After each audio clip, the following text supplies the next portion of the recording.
Après s'être bien crêpé le chignon entre frères et sœurs, on va justement parler de nos cheveux. Comment en prendre soin au quotidien, que vous ayez les cheveux raides ou bouclés d'ailleurs, fins ou épais, ou même s'ils commencent à se faire rares sur votre tête, on va en parler. C'est notre dossier bien-être du jour. Europe 1, 11h30. Julia Vignali et Mélanie Gomez. Pour savoir comment les garder soyeux et en bonne santé un maximum, nos cheveux, on accueille tout de suite un spécialiste du sujet. Bonjour François Lally. Bonjour. Vous êtes coiffeur-maquilleur. Alors à la base, pour avoir des cheveux en bonne santé, il faut déjà choisir un bon shampoing, les laver, ses cheveux, c'est important.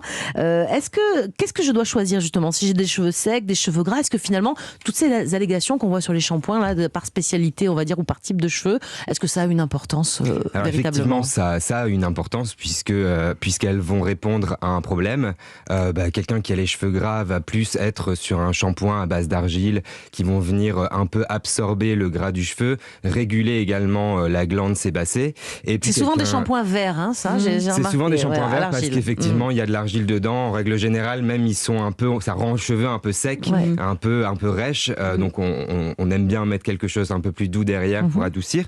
Et puis quelqu'un qui a les cheveux plus secs, lui va prendre un shampoing plus gras, donc à base d'huile d'argan ou ce genre d'huile qui sont utilisés dans les shampoings. Plus hydratant, exactement. Mais dites-moi, c'est pas forcément une bonne idée, je crois, quand on a le cheveu gras, de se les laver tous les jours. Je crois que ça ne fait qu'amplifier le problème, c'est vrai ça ? Effectivement, ouais, ça amplifie puisque la glande sébacée est activée tous les jours un peu plus, donc elle grossit parce qu'en fait le cuir chevelu produit du gras pour protéger nos cheveux et notre ça cuir sert à chevelu. quelque chose en fait, c'est pas juste à nous embêter quoi. Non, donc mais il faut c'est se comme le laver. sébum sur la peau, ça sert à nous protéger. Donc quelqu'un qui en produit en surproduction, c'est que sa peau a un petit souci et demande d'une protection supplémentaire. Mais quand on a le cheveu gras, faut se les laver tous les combien alors ? Alors en fait, c'est pas une question de se les laver tous les combien, c'est d'essayer de réguler cette glande sébacée pour qu'elle réduise, pas à son minimum, mais à un niveau qui est correct pour pouvoir justement pouvoir espacer ses shampoings. Donc il y a des solutions pour ça, effectivement. Alors, on va dire qu'on n'est pas le cheveu, on va prendre un cheveu moyen, ni gras ni sec, mais j'ai quelqu'un qui a des cheveux normaux, on va dire.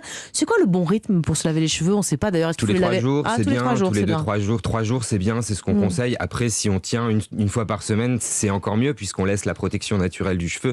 Donc un cheveu qui s'abîme un peu moins vite. Je connais des gens qui ne les lavent qu'une fois par semaine et ils sont pas du tout gras, c'est incroyable. Il y en a même qui se les lavent pas du tout et qui ont pas les cheveux gras. C'est une tendance, je pense que le no-poo, ça s'appelle, c'est ça. tout à fait. No-poo, ça veut dire quoi ? Sans Pas de shampoing. shampoing en anglais. Je n'aime pas ça du tout. Moi, je me les lave tous les jours, d'ailleurs, ce qui n'est pas forcément une bonne idée. Mais d'ailleurs, parfois, quand on va chez le coiffeur, forcément, il ne nous demande pas, il nous les lave 2 fois au bac. Ouais. Comment c'est possible, ça ? Alors, 2 fois, pourquoi ? Parce qu'en fait, souvent, on veut être sûr d'éliminer le maximum de résidus. Donc, souvent, chez le coiffeur, c'est comme ça que ça se passe. C'est 2 shampoings pour être sûr que les cheveux sont propres.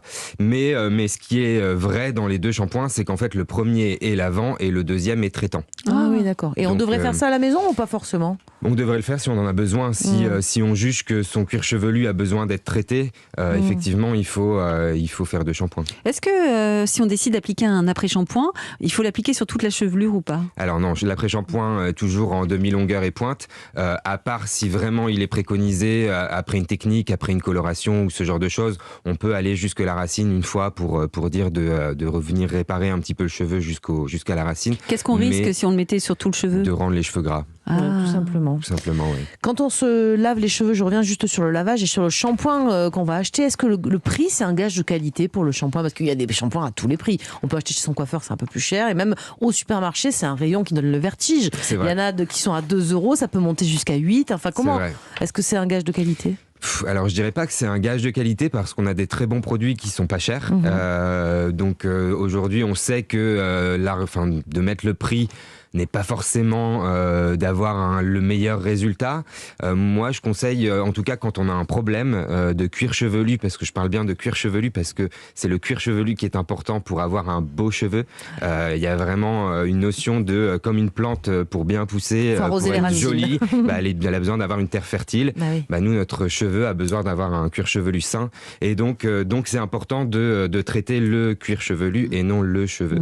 Et dites-moi, on les lave à l'eau chaude, à l'eau froide? froide, à l'eau tiède? C'est quoi la technique? Alors, ce qu'il faut savoir, c'est que l'eau chaude va ouvrir les écailles du cheveu, donc faire pénétrer les produits plus rapidement, et l'eau froide les refermer et rendre les cheveux plus brillants. Donc moi, je Faut conseille terminer par de l'eau froide. le rinçage à l'eau Ouais, froide. on aime mieux l'eau chaude tout le long quand même. Hein. C'est plus C'est agréable. pour ça que chez le coiffeur au bas qui vous dit je termine avec un léger froid. Il faut accepter quand il nous demande ça. C'est bien de le faire au moins sur les demi-longueurs et pointes, pas besoin d'aller en racine, mais au moins sur les demi-longueurs et pointes, c'est pas mal. Et quand on nous propose un massage du cuir chevelu, Ça, vous dites jamais non, moi je je dis suis jamais sûre. non, mais est-ce que ça sert à quelque chose à part Ouais. le plaisir? Ça sert énormément le C'est massage du utile cuir et chevelu. agréable, oui. alors, C'est génial. la stimulation de la microcirculation, donc du coup on favorise la nutrition dans le cheveu et en plus de ça on évite la chute, on évite plein C'est de pas choses. pour avec le juste massage. pour fidéliser le client, c'est que vous nous faites Non, du bien, mais c'est c'est, utile, tout à fait. d'accord.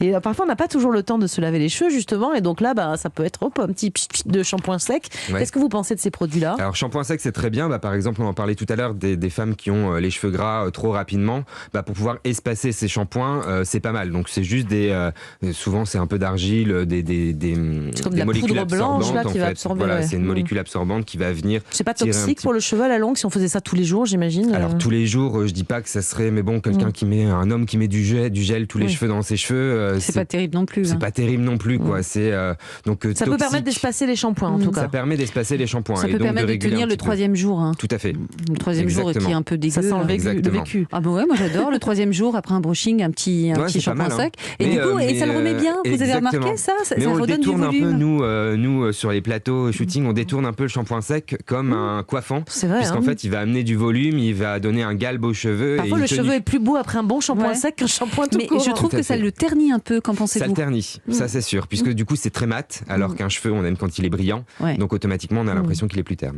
François Lally, on n'en a pas terminé avec vous. On va continuer à parler de la bonne santé de nos cheveux ce matin. Comment bien les entretenir quand on fait des colorations aussi? Ça, c'est une question importante qui va intéresser beaucoup de monde. On donnera aussi sur Europe 1 les astuces qui fonctionnent vraiment